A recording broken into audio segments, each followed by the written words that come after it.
오늘 봉독한 말씀을 중심으로 평범한 빛으로 일상을 살아가기라는 제목으로 함께 하나님의 말씀을 나누겠습니다.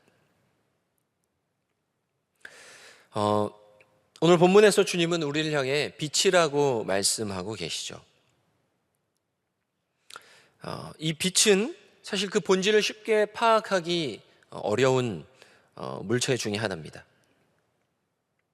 태초에 하나님이 천지를 창조하실 때 가장 먼저 빛을 만드셨죠. 땅이 혼돈하고 공허하고 흑암이 깊음 위에 있었는데 하나님이 빛을 창조하심으로써 비로소 그 땅 가운데에 처음으로 이 빛이라는 것이 존재하게 되었습니다. 이 빛은 매우 독특한 존재라서요. 사실은 과학자들도 이 빛이 정확히 어떠한 존재인지를 파악하는 데 어려움이 있다고 합니다. 파장인 동시에 어떤 입자의 덩어리인 거예요. 이 소리라는 것은 파장으로 존재하거든요. 공기의 떨림이라는 어떤 파장으로. 그런데 어떤 소리라는 입자가 존재하지는 않습니다. 그런데 이 빛은 파장인 동시에 입자, 광자라는 빛 입자를 갖고 있어서 매우 독특한 그러한 존재라고 합니다. 성경은 하나님을 빛의 근원이자 빛 자체라고 말씀하고 있습니다. 또한 우리를 향해서도 빛이라고 말씀하고 계시죠. 에베소서 5장 8절에 보면은 너희가 전에는 어둠이더니 이제는 주 안에서 빛이라 빛의 자녀들처럼 행하라 이렇게 말씀하고 있습니다. 이 빛의 반대는 어둠이라고 할 수 있죠. 그러나 이 어둠이라는 것은 어떤 존재가 실제하는 것이 아니라 그냥 빛이 없는 상태를 말하는 겁니다. 빛이 없으면은 어둠, 그리고 거기에 빛이 존재한다면은 그것은 빛이 되는 거죠. 그러므로 우리 그리스도인들을 향해서 빛이라고 말씀하신다면은 빛이 없는 이 세상의 기본적인 상태가 어둠이라는 전제를 갖고 있는 겁니다. 그러니까 이 세상은 기본적으로 어두움의 상태고 하나님을 알지 못하고 진리를 알지 못하는, 그래서 생명이 없는 그런 상태라는 거죠. 그럼 어떻게 우리가 빛이 될 수 있을까요? 인공적인 어떤 빛을 배제했을 때 밤하늘에서 가장 밝은 것은 달이라고 합니다. 제가 옛날에 몽골에서 한 6개월 정도 산 적이 있거든요. 몽골 남부의 어떤 사막 지역에 있는 선교지에서 6개월 정도 있었는데, 사실 그 사막 지역에서 이제 조금 높은 곳에 올라가서 동서남북을 바라보면은 다 지평선이에요. 그러니까 사방이 다 뚫려 있습니다. 그래서 하늘이 굉장히 잘 보이고 맑고 깨끗한 그런 하늘이 있죠. 그래서 밤이 되면은 동서남북에 다 별이 있습니다. 반구가, 내가 서 있는 곳을 중심으로 반구가 전체가 이제 밤 하늘인 거죠. 사막에서 밤이 되면 온 세상이 정말 어둡습니다. 때로는 정말 한 치 앞도 볼 수 없는 그런 깜깜한 밤일 때가 있어요. 그런데 이제 보름이 되면은 그야말로 엄청나게 밝습니다. 인공적인 빛이 없는 상태 깜깜한 하늘에 보름달이 뜨면은 얼마나 그 빛이 밝은지 거의 책을 읽을 수 있는 정도의 밝은 빛이에요. 이 달은 정말 환한 빛이지만 스스로 빛을 내지는 않습니다. 태양의 빛을 반사하는 거죠. 아마 하나님이 우리를 향하여 빛이라고 말씀하시고 그 빛을 비추라고 주님이 말씀하셨을 때에 우리가 어떻게 빛이 될 수 있는가를 생각해 보면은 이 달과 같은 존재가 아닌가 싶습니다. 우리가 이 세상의 빛이라고 해서 그 빛이 우리 안에서 나오는 건 아니죠. 이 빛은 우리 안에서 자생하는 것이 아니라 주님께서 우리에게 주신 그 빛, 진리의 빛, 생명의 빛, 복음의 빛을 받음으로써 그것이 바깥으로 드러나는 것이죠. 주님이 주신 그 빛을 반사하는 것이죠. 우리가 세상의 빛이라는 것은 어떻게 보면 우리의 정체성을 드러내는 그런 말씀입니다. 참된 그리스도인에게는 세상 사람들이 가지고 있지 않은, 그리고 그들이 가질 수 없는 그러한 빛이 있죠. 그리스도인이 그리스도인 될 수 있는 것은 그 빛 때문입니다. 우리는 스스로의 힘으로 선을 행할 수도 없고 진리를 알 수도 없고 구원을 받을 수도 없는 그러한 죄인이었지만 그리스도께서 우리를 위해 죽으셨고 우리가 그분을 받아들이고 믿음으로써 구원을 받았고 그리고 우리의 남은 모든 인생을 하나님의 말씀에 순종해서 그분의 뜻을 따라 살아가는 것, 그것을 사명으로 삼는다. 이러한 이 복음은 그리스도인들의 마음속, 저와 여러분들의 마음속에서 결코 사라질 수 없는 진리와 생명의 빛인 줄 믿습니다. 오늘 본문에서 예수님은 우리를 향해 빛이라고 말씀하시면서 두 가지 비유를 들고 계시죠. 그리고 이 비유는 빛의 특징을 드러내고 있습니다. 첫 번째로 예수님께서는요, 14절에서 너희는 세상의 빛이라 산 위에 있는 동네가 숨겨지지 못할 것이요, 이렇게 말씀하고 계십니다. 이 빛의 특징은요, 스스로를 드러낸다는 것이죠. 빛은 멀리서도 식별이 가능합니다. 특히 어두울수록 더 그렇죠. 깜깜한 밤일수록 멀리서도 빛은 굉장히 잘 보입니다. 남녀가 소개팅을 할 때 대부분 밤에 만나고 그리고 조명이 켜진 듯 안 켜진 듯한 어둠침침한 곳에서 만나죠. 다 이유가 있습니다. 그래야 우리의 모공과 잡티가 잘 안 보이기 때문이죠. 처음 만나는데 너무 모든 게 드러나면은 곤란하잖아요. 빛은 다 드러내는 거예요. 스스로를 드러내고 다른 것들을 드러냅니다.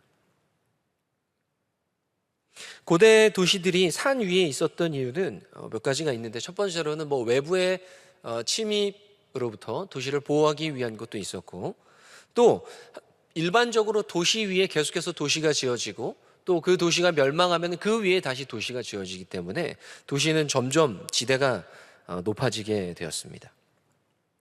높은 곳에 위치한 그런 산 위에 있는 동네가 모든 그 주변에 있는 사람들 앞에서 드러나는 것처럼, 특히 밤이 되면 그 산 위에 있는 사람들이 밥을 짓느라고 피우는 불빛들, 그리고 방에 켜놓은 불빛들, 이런 것들이 멀리서도 잘 보이는 것처럼 그리스도인들은 모든 사람들의 눈에 잘 드러난다는 거죠.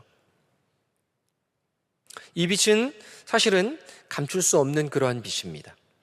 우리 그리스도인들, 우리가 진정한 그리스도인으로 살아간다면 세상 사람들과 구별되려고 일부러 노력하지 않아도 드러날 수밖에 없는 거죠. 드러나지 않으면은 빛이 아닙니다. 그리스도인들은 하나님의 말씀을 기준으로 주님의 뜻을 따라 살아간다면 반드시 이 세상과 구별될 수밖에 없죠. 그리고 그들이 그리스도인임이 드러날 수밖에 없습니다. 이 세상이 우연히 생겨났다고 생각하는 사람과 하나님이 창조하셨다고 믿는 사람, 이들의 삶이 어떻게 똑같을 수 있겠습니까? 이웃을 경쟁자로 보고 싸워서 이겨야 할 대상으로 보는 사람과 이웃을 사랑의 대상으로 보는 사람이 어떻게 비슷하게 살 수 있겠을까요? 자기 자신을 위해 살다가 죽는 것이 목표인 사람과 하나님의 영광을 위해 살다가 죽는 것이 삶의 목적인 사람은 결코 똑같이 살 수 없다는 거예요. 그래서 우리가 주님을 믿고 그분의 빛을 받아 살아간다면 이 세상 가운데서 당연히 드러날 수밖에 없다는 겁니다. 두 번째로 주님은 15절에서 사람이 등불을 켜서 말 아래에 두지 아니하고 등경 위에 두나니 이러므로 집안 모든 사람에게 비치느니라, 이렇게 말씀하고 계세요. 빛의 두 번째 역할은 세상을 비춘다는 것이죠. 여기서 이 말 아래 두지 않는다고 한 이 말이라는 것은 이제 고대 로마의 어떤 곡식을 측량하는 그러한 기구를 말합니다. 그러니까 우리가 되나 말, 이렇게 어떤 양을 부피를 측정하는 그러한 도구를 어떤 큰 그릇처럼 만들잖아요. 그런 기구였을 거예요. 그러니까 사람이 그 빛을 이 말로 덮어두지 않고 등경이라는 등잔대 위에 올려놓음으로써 그 빛이 그 장소를 가장 잘 밝힐 수 있는 곳에 올려놓는다는 거죠. 빛은 다른 물체들, 다른 장소들을 비춘다는 거예요. 그래서 볼 수 있게 해주고 구별할 수 있게 해준다는 겁니다. 빛이 없으면은 세상은 자신이 어둠임을 모를 수 있습니다. 그러나 그 빛이 어둠 속에서 빛나면 어둠이 스스로 어둠이었던 것을 알게 되는 거죠. 이 빛의 두 번째 역할은 세상을 비춘다는 거예요. 여러분, 우리가 살고 있는 이 시대는 기준이 무너지고 있는 시대입니다. 정치, 경제, 사회, 문화, 철학, 과학 모든 분야에서 중요한 기준들을 이루어가고 있어요. 그래서 오늘날 많은 사람들이 이 시대는 사사시대와 비슷한 시대라고 이야기합니다. 사람마다 각자 자신이 원하는 대로, 자신이 옳다고 생각하는 대로 살아가고 있죠. TV 광고에서 그렇게 이야기하잖아요. 네가 옳다고 생각하는 대로 살아. 네가 하고 싶은 것을 해. 네가 가고자 하는 방향으로 가. 사람이 자기가 옳다고 생각하는 대로 가면 어떻게 됩니까? 인간은 나면서부터 죄인이기 때문에 하고 싶은 대로 하면, 원하는 대로 하게 내버려 두면 그 끝에는 죄가 있고 멸망이 있는 거죠. 그러나 복음의 빛은 무엇이 옳고 그른지, 무엇이 진리인지를 가르쳐 주는 거예요. 그리고 이 빛이 있어야 빛과 어둠을 구별할 수 있고 옳고 그름을 구별할 수 있게 되는 겁니다. 주님은 이 빛 스스로를 드러내고 또 세상을 비추는 이 빛에 대해 말씀하시면서 16절에서 이같이 너희 빛이 사람 앞에 비치게 하여 그들로 너희 착한 행실을 보고 하늘에 계신 너희 아버지께 영광을 돌리게 하라, 이렇게 말씀하고 계십니다. 주님이 저와 여러분들을 빛으로 부르셨다면 우리는 빛으로서 스스로를 드러내야 하고 또 그 빛을 세상에 비추되 착한 행실과 삶의 모습으로 이 세상 가운데 비추어서 하나님께 영광을 돌리게 하라는 겁니다.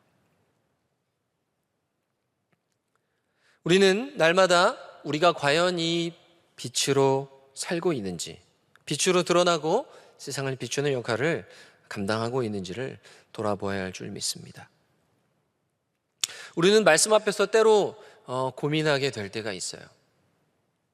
과연 내가 예수 그리스도를 구주로 영접하고 믿음으로 살고 있는데 진짜 빛으로 살고 있는가? 과연 이 세상을 바르게 비추며 살아가고 있는가? 스스로 고민할 때가 있습니다. 저 여러분들은 이 사회에서 대부분 소시민으로 살고 있는 평범한 사람들이기 때문에 이 빛을 세상 가운데 비춘다는 이 일이 어떻게 감당해야 할지, 우리가 무언가 특별한 존재가 되어야 하거나 우리가 뭔가 이 세상 가운데 위대한 어떤 사람으로 서야 하는 것이 아닌가 하는 그러한 부담감을 가질 때가 있죠. 우리는 대부분 평범한 직장인이나 학생이나 또는 사업가, 공무원, 교사, 때로는 가정주부, 그런 평범한 모습들로 살아가고 있어요. 그러나 우리의 삶이 평범하다고 해서 우리의 존재가 평범한 것은 아닙니다. 이 평범하다는 말, 이 평범하다는 말은 때때로 보잘것없거나 무가치하다고 생각하게 될 수 있지만 그 평범하다는 말 뒤에 어떤 단어가 붙느냐에 따라 달라질 수 있어요. 평범한 사자라고 하면요, 사자는 아무리 평범해도 엄청난 힘을 갖고 있습니다. 평범한 사자는 엄청난 근육과 뾰족한 이빨과 발톱을 가지고 있어서 대부분의 동물과 싸워서 이길 수 있죠. 평범한 독수리는 평범하다 할지라도 높이 날 수 있고 멀리 볼 수 있습니다. 우리는 평범한 인생이지만 평범한 그리스도인이고 그렇기 때문에 평범한 빛이죠. 이 말은 우리의 삶이 평범하다 할지라도 우리 안에는 복음의 능력이 있다는 것입니다. 교회의 역사를 보면은 이 교회는 비범한 소수에 의해 이루어진 것이 아니라 평범한 다수의 그리스도인들을 통해 이끌어졌다는 것을 볼 수 있습니다. 베드로나 바울같이 위대한 지도자들이 교회를 바르게 세우고 이끌어갔지만 그들 못지않은 수많은 평범한 다수의 그리스도인들이 이 복음을 지키고 이 복음을 가지고 살아왔고, 그래서 이 복음은 저와 여러분에게까지 전달될 수 있었던 거죠. 바울이 전도한 대다수의 사람들은 아마 그 시대에, 그 로마 시대의 평범한 그리스도인으로 살았을 겁니다. 그들이 다 교회의 리더가 되거나 다 바울을 따라 선교의 여행을 떠나거나 다 모든 재산을 바쳐서 구제했던 것은 아니에요. 그들은 농부, 상인, 때로는 노예, 때로는 평범한 가정의 아버지와 어머니, 그리고 아들과 딸로서 그리스도를 믿는 변화된 삶을 조용히 살았던 거죠. 그들이 뭔가 엄청난 일을 했던 것은 아닐 수도 있습니다. 그저 더 이상 이방 신전의 매춘부를 찾아가지 않고 사업을 할 때 누군가를 속이거나 피해를 주지 않고 정직하게 사업하고, 그 당시에 여자와 아이들을 무시하던 그런 문화 속에서 그들을 사랑하고 존중하는 그런 사소하지만 분명한 그리스도인의 정체성을 가지고 살았을 거예요. 우리가 중요하게 생각하는 종교개혁은 사실은 삶의 개혁이었습니다. 종교개혁이라고 하면 신앙적인 영역에서만 영향을 미쳤다고 생각하기 쉽지만, 사실은 서양에서는 이 종교개혁을 그냥 개혁이라고 부릅니다. 왜냐하면 그 개혁은 단순히 신앙적인 영역에서만 국한된 개혁이 아니라 삶의 모든 영역을 바꾼 그런 개혁이었기 때문이죠. 루터나 칼빈과 같은 사람들이 중요한 역할을 하긴 했지만, 그들이 제시한 진리를 따라, 그 방향을 따라 평범하게 일상을 살아가며 그 진리를 따라 삶을 살아내고 믿음의 길을 걸어간 수많은 평범한 그리스도인들의 삶을 통해 교회가 변화되었고 역사가 바뀐 거예요. 여러분, 그렇기 때문에 평범한 것은 결코 나쁘거나 무력한 것이 아닙니다. 저와 여러분들을 빛으로 부르셨다고 해서 우리가 무언가 어마어마한 일들을 해야 되는 게 아니에요. 뭔가 거창한 사역을 하거나 드러나는 무언가를 꼭 해야 되는 건 아닙니다. 평범한 그리스도인의 삶을 살면 되는 거예요. 제가 옛날에 그 수영로교에 오기 몇 년 전에 부산 여행을 온 적이 있습니다. 부산은 워낙 유명한 관광 도시고, 그리고 저는 꼭 한번 부산에 가보고 싶어서 그냥 배낭 하나 메고 부산에 왔어요. 그리고 사람들이 많이 가는 관광지보다는 부산 사람들만 아는 그런 어떤 곳을 가보면 좋겠다. 그래서 미리 막 카페에 가입을 해서 알아봤습니다. 그랬더니 어떤 사람이 부산 사람들만 아는 그런 산책로가 있대요. 영도에서 출발해서 산길을 따라 걸어가면 태종대까지 연결된다는 거예요. 그리고 5, 6도에서 출발하면은 거의 그 용호동 쪽으로 연결된다는 거예요. 그래서 그 산길을 따라서 걸어오면은 굉장히 훌륭한 경치가 보이는 좋은 산책로라고 그러더라고요. 그래서 제가 한번 그 사람이 시키는 대로 걸어가 봤습니다. 영도에서 출발해서 태종대까지 걸어갔는데 그 산길이 경치가 정말 멋있긴 멋있더라고요. 근데 거의 한 3시간 정도 산길을 걸었습니다. 그리고 나서 이제 오후가 돼서 5, 6도에서 출발해서 이제 용호동 쪽으로 이기대 공원이라고 가는데 그게 공원이 아니더라고요. 가보니까 산이더라고요. 산. 오른쪽으로는 바다가 보이고 왼쪽으로는 높은 산이 있었습니다. 근데 저는 이제 부산이 처음이니까 이 거리가 얼마나 되는지 이제 감이 잘 안 잡히는 거예요. 그렇게 5, 6도에서 출발해서 산길을 걸어가다가 해가 졌습니다. 깜깜해진 거죠. 문제는 제가 얼마나 더 가야 이제 인가가 나오는지, 얼마나 더 가야 이 산길이 끝나는지를 모른다는 거예요. 그때부터 이제 조금씩 걱정이 되기 시작하더라고요. 아, 내가 잘못해서 이 9시 뉴스에 나오진 않겠지. 이 일의 끝에는 뭐가 있겠지. 그리고 이 산길을 계속해서 걸어가는데 나중에는 이제 완전히 깜깜해졌습니다.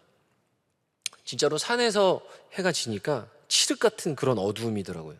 그래서 제가 핸드폰에 있는 빛을 라이트를 켜고 걸었는데 얼마나 그 빛이 환한지 몰라요. 그런데 제가 배터리를 보니까 한 15%인가 남았더라고요. 그래서 그때부터 이제 걱정이 되기 시작했습니다. 이 길이 얼마나 더 이어질까. 그래서 이 핸드폰을 켰다가 빛을 켰다가 껐다가 하면서 배터리를 최대한 아끼면서 그 산길을 걸어갔어요. 그런데 한참을 걷는데 저 앞에서 뭔가 작은 불빛이 보이는 거예요. 조그마한 불빛. 그 빛이 점점 가까이 오더라고요. 보니까 운동하는 어떤 아저씨였습니다. 얼마나 반가웠는지 몰라요. 산에서 미아가 될 수 있다고 생각했는데 운동하는 어떤 아저씨가 보이는 거예요. 운동하는 사람이 있다는 얘기는 인가가 가까이 있다는 얘기고, 그러면 이 길이 머지않아 끝난다는 거잖아요. 근데 이제 그 아저씨가 옆으로 쓱 지나가면서 보니까 그 열쇠고리처럼 생긴 그런 작은 라이트더라고요. 작은 라이트. 제가 그날 정말 느꼈습니다. 이 작은 빛 하나가 우리가 이렇게 형광등이 있고 가로등이 있는 곳에서는 별거 아닌 것처럼 보이지만 빛이 없는 그 산 속에서는 진짜 생명을 살릴 수 있는, 내 생명을 살릴 수 있는 정말 중요한 빛이 되더라고요. 그 산 속에서는 아무리 작은 빛이라 할지라도 정말 소중하더라고요. 제가 가진 그 핸드폰의 작은 불빛, 또 맞은편에서 걸어오던 그 아저씨가 들고 있던 그 작은 불빛 하나가 정말 소중하다는 것을 느꼈어요. 주님이 오늘 본문에서 우리가 빛이라고 하시는데 등불이라고 하시는 거예요. 등불. 여러분이 등불은 별로 이렇게 엄청나게 밝은 빛은 아닙니다. 특히 고대 로마에서의 등불은 겨우 조그마한 방 하나 정도 밝힐 수 있는, 그나마 그 방 하나도 완전히 밝지 않은 희미한 그런 불빛이죠. 그 자체로는 그렇게 밝은 빛이 아니라는 거예요. 그러나 우리가 살고 있는 이 세상이 너무 어둡기 때문에 이 작은 불빛도 강력한 힘을 발휘할 수 있다는 겁니다. 저와 여러분들은 평범한 인생이고 우리가 가지고 있는 이 복음의 빛은 그다지 밝은 빛이 아닐 수도 있어요. 우리가 별로 영향력이 없는 사람일 수 있고 우리가 그냥 이 시대의 소시민일 수도 있습니다. 그러나 우리가 가진 빛이 작아도, 우리가 가진 빛이 그다지 밝지 않다 해도 이 세상이, 오늘날 우리가 살아가고 있는 이 세상이 너무나도 어둡기 때문에 이 빛은 강력할 수 있다는 거예요. 작은 빛으로도 생명을 살릴 수 있고 작은 빛으로도 이 세상 사람들을 하나님께 인도할 수 있다는 겁니다. 여러분, 저와 여러분이 살고 있는 이 시대는 빛에 목마른 시대예요. 너무 어두워요. 너무 악해요. 너무 거짓된 것들이 많아요. 그래서 진리에 목마르고, 그래서 올바른 기준에 목마르고, 그래서 이 복음에 목마른 시대라는 것입니다. 그렇기 때문에 우리가 가진 빛이 작다 하더라도, 그다지 밝지 않다 하더라도 그걸로 충분하다는 거예요. 주님이 우리에게 주신 이 복음의 빛은 그 자체로 충분한 능력이 있다는 겁니다. 우리의 삶에서 드러나는 이 작은 빛, 그다지 밝지 않아도 그 빛을 가지고 세상 가운데 드러내고 세상을 비추고 그 빛으로 하늘에 계신 하나님께 영광을 돌리게 하라는 것이 오늘 주님이 저 여러분들에게 주시는 말씀인 줄 믿습니다. 그렇기 때문에 우리는요, 이 빛을 가지고 비추고 또한 한편으로는 이 빛을 잘 지키며 살아야 되는 거예요. 우리는 때로는 강력하게 우리 안에서 이 빛이 드러나고 이 빛이 우리의 삶을 사로잡는 것을 경험하기도 하지만 때로는 그 빛이 사라져가는 것도 경험합니다. 시뻘겋게 달아오른 쇠가 너무나도 뜨겁지만 그것이 식으면 더 단단해지는 것처럼 하나님을 향해 사랑으로 타오르는 그 뜨거운 마음들이 식으면은 더 강팍하고 더 단단한 마음이 될 수 있기 때문이에요. 교회 역사를 보면은 교회가 때로는요, 세상 가운데서 그 빛을 상실하기도 합니다. 그 빛을 잃어버리고 세상으로부터 지탄을 받기도 해요. 그리고 때로는 핍박받기도 하고 쇠퇴하는 것처럼 보일 때도 있습니다. 초대교회에 유명했던 그 교회들의 자리를 보세요. 다 폐허만 남아있죠. 로마에 있던 교회들, 유럽에 있던 교회들 다 쇠퇴한 교회들이 많습니다. 그러나 그 빛은 결코 소멸되지 않습니다. 한 지역의 교회가 쇠퇴하고 빛을 잃어버리면 하나님은 또 다른 교회들을 일으켜 세우시고 또 다른 주의 백성을 부르셔서 이 복음의 역사가, 이 빛의 흐름들이 끊어지지 않도록 일하시죠. 한국교회에 부어주신 빛은 너무나도 소중하고 그 빛은 이 나라와 이 백성을, 이 민족을 변화시켰습니다. 가장 어려운 시대에 복음의 빛이 이 땅 가운데 들어왔죠. 구한 말, 또 일제강점기, 그때 이 민족에게 들어왔던 빛은, 그 복음의 빛은 이 민족에게 소망이 되었고 이 민족을 일으켜 세우는 놀라운 힘이 되었습니다. 이 빛을 계속해서 지키며 간직하며 잃어버리지 말고 계속해서 세상을 비추고 이 나라를 비추는 빛으로 저와 여러분들이 지켜가야 할 줄 믿습니다. 우리에게 주신 작은 빛들을 지켜내고 그 빛으로 세상을 비춘다면 주님은 더 큰 빛을 우리에게 주실 줄 믿습니다. 오늘 말씀을 정리하겠습니다. 주님은 우리를 향하여 빛이라고 말씀하고 계셔요. 그리고 저와 여러분들은 우리가 살고 있는 이 시대 속에 빛으로 부름을 받았습니다. 성경에 나오는 수많은 인물들은요, 그들이 살고 있던 그 시대의 빛으로 부름을 받은 거예요. 그리고 그 빛의 사명을 감당하고 세상을 떠났습니다. 그리고 그 빛은 전달되고 전달되어서 오늘 이 시대에 저와 여러분들에게까지 전달됐죠. 그리고 하나님이 이 시대에 우리를 빛으로 부르시고 이 시대에 하나님의 나라를 우리에게 맡겨주셨습니다. 커다란 빛이 아니어도 괜찮습니다. 촛불이나 호롱불과 같은 작은 빛이라 해도 괜찮아요. 빛은 빛입니다. 그 자체로 가치가 있고 능력이 있는 거죠. 우리에게 주신 이 빛을 드러내고 그 작은 빛으로 이 어두운 시대를 비춘다면 우리에게 주신 빛의 사명을 능히 감당할 수 있는 줄 믿습니다. 우리는 모여도 빛이지만 흩어져도 빛이죠. 교회에 모여서 함께 예배해도 빛이지만 각자의 가정에서 흩어져서 예배드려도, 또 각자의 직장과 각자의 삶의 영역에 흩어져 있다 하더라도 우리는 여전히 빛인 줄 믿습니다. 이 코로나 바이러스 때문에 우리가 흩어져서 예배를 드리고 있지만 한편으로 이거는 기회일 수 있다는 생각이 들어요. 흩어진 빛의 능력을 경험하고 드러내면 좋겠어요.